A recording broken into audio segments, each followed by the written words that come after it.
விருந்தாகும் உல்லாசத்தேனே நீ குடிச்சாலே உண்டான நோய்க்கு இது மருந்தாகும்.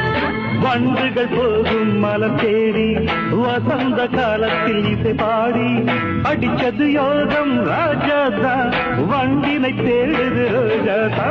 பாரதாம்போடா மனையன் தாண்டா கல்லை பால் போல குடிப்பாண்டா. மாமா மாமா ஏன் பார்த்து மடியில் சொர்க்கத்தை நான் பார்த்தேன். பார்த்தத வெளியே சொல்லாதே. பார்வையினால் என்னை கொல்லாதே. மாமா மாமா ஏன் பார்த்து மடியில் சொர்க்கத்தை நான் பார்த்தேன்.